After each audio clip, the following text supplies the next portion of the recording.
today I will start the philosophy and history of Madurai Adhinam.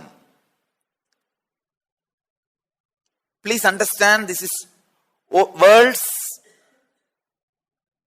most ancient Hindu organization. I can say religious organization. Forget about Hindu organization. Religious organization. I can say organization. See, organization started from religion. The idea of organization is originated from religion. The idea of religion is originated from Hinduism. So, if this is the world's most ancient Hindu organization, I can say this is the first organization on the planet Earth. Please understand, this is world's oldest organization. This organization has two history. One prehistoric period, another one recorded history. Recorded history, no doubt, no problem. The facts are there. I will present it as it is. I will read from the Akashic records and give you all prehistoric informations also. I will give you all the prehistoric informations about the whole Adhinam and the whole tradition. I can say this will be the comprehensive history of Hindu religion. Comprehensive history and philosophy of Hindu religion. This organization is created directly by the first incarnation of Shiva, Sundareshwara, an incarnation of Devi, Meenakshi. Please understand, even the word incarnation is not exactly right, because incarnation means you assume, superconsciousness assumes human body and comes out.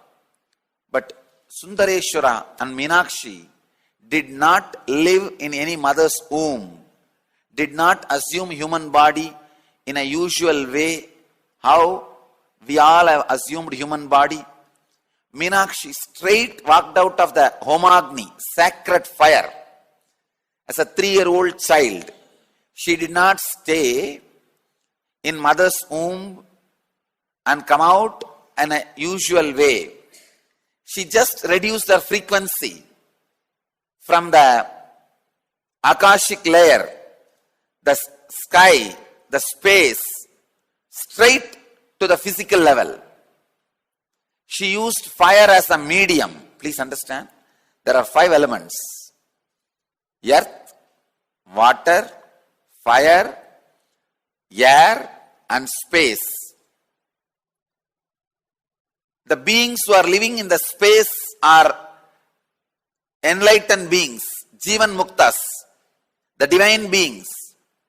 Beings who are living in this body, physical, earth, are human beings. Meenakshi did not assume the human body in a normal way. She used fire as a medium. Please understand, fire is a medium. If you put these 2 elements, the earth and water, into fire, it will convert them into air and space. It's a medium, center. You can go from formless to form, or formless to form, or form to formless.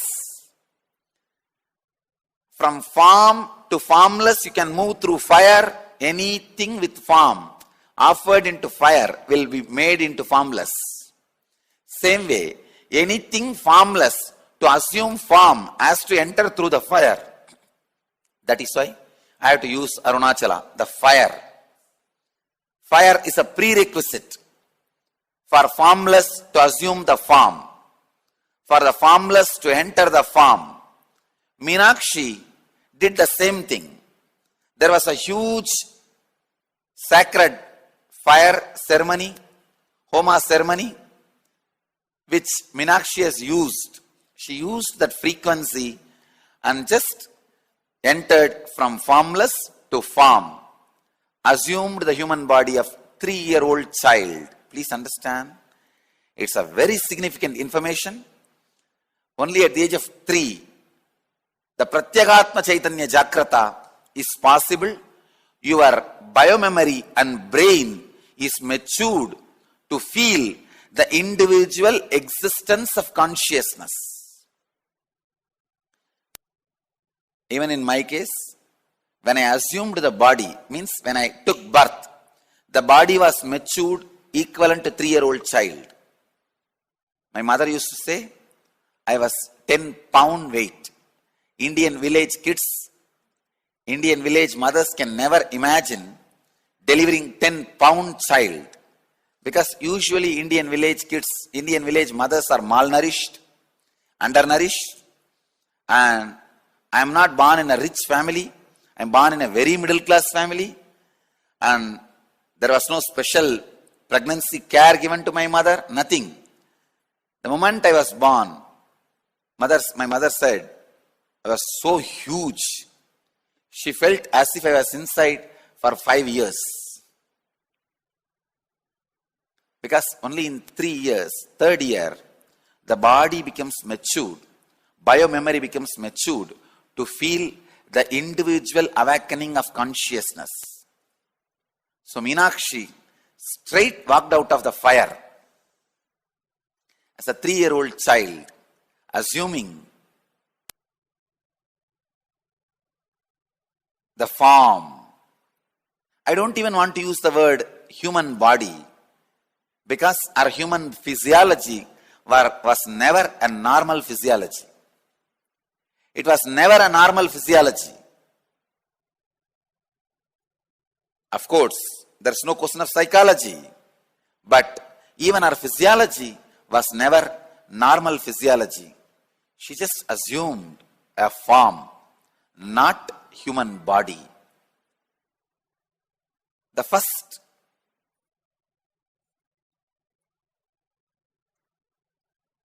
and foremost form of the Supreme Mother, Divine Mother, Meenakshi.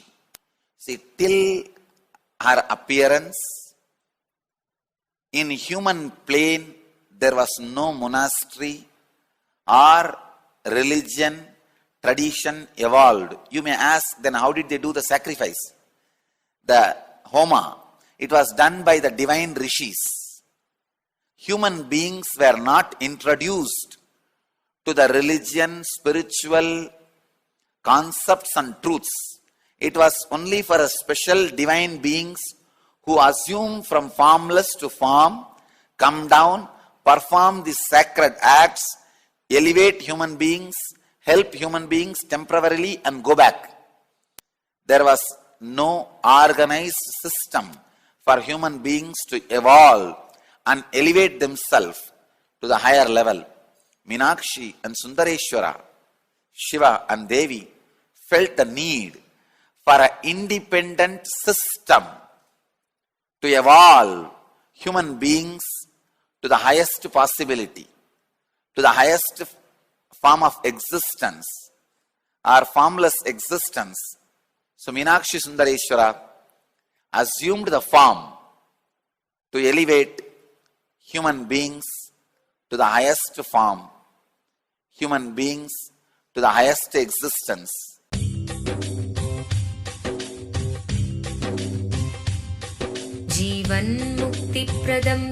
Paramahamsa Nityananda, a rare living incarnation, is named among the world's 100 most spiritually influential personalities today.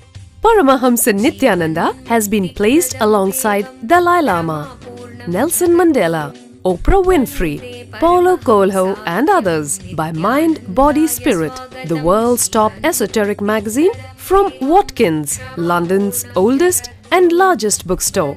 A yogi by birth, he has been expressing his power of enlightenment since birth. He has authored more than 500 books in Tamil and English. Translations of these books are available in 26 languages in Telugu, Kannada, Malayalam, Hindi, Sanskrit, Gujarati, Oriya, Bengali, Marathi, French, Malay, Polish, Portuguese, Italian, German, Danish, Spanish, Russian, and Chinese. He is also an exemplary speaker with over 10,000 hours of profound life solutions through his discourses. Social services such as Annadan, free medical care, free educational services with ashrams, schools, temples, hospitals established in more than 140 places around the world, offering exceptional services. A powerful spiritual healer who has healed millions of people of diseases from migraine to cancer.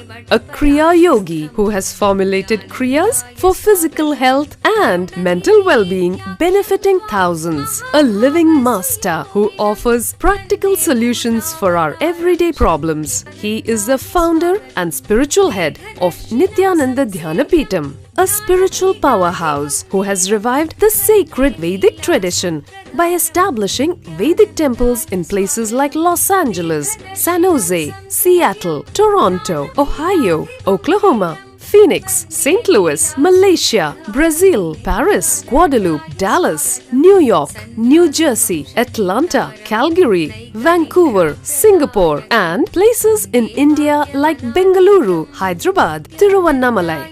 A spiritual guru for 10 million followers, an incarnation who transmits the highest spiritual energy through initiation, a contemporary yogi who has revived the Vedic science of yoga worldwide through thousands of yoga centers, an adept in Ashtamahasiddhis, mystical yogic powers, who has effortlessly awakened the Kundalini of thousands and graced them with spiritual powers, a dynamic young guru who is an inspiration for thousands of youngsters, India's most watched spiritual guru online, a beacon of spiritual light who has triumphed over the forces of religious terrorism and political persecution. Paramahamsa Nityananda is an eternal Kalpataru, blessing the world with the boons of material abundance and spiritual enlightenment. He is the 293rd pontiff of the world's most ancient Hindu organization, Madurai Adinam. Nityanandaya swagatam Anandanubhavaswadam Sarvaroga nivarakam Vande papa vinashaktam Nityanandaya swagatam Nityamuktam nirvikalpam Dhyanaloka pradipakam Vande shantamayam bandham